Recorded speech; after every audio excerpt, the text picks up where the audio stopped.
দেখছেন, ফলাফল দেখছেন।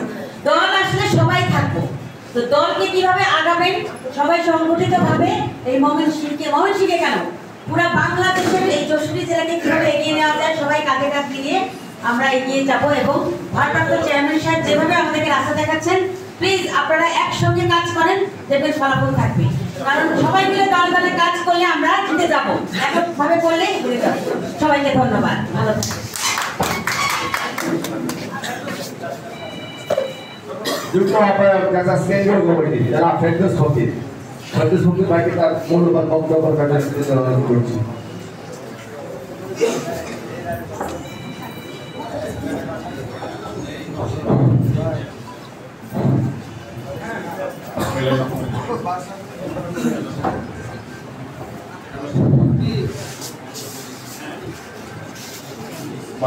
শিক্ষা বিভাগ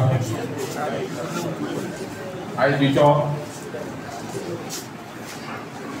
বাংলাদেশ জাতীয়তাবাদী সামাজিক সাংস্কৃতিক সংস্থা জাসাস আয়োজিত আজকের এই কর্মী সভার উপস্থিত সম্মানিত সভাপতি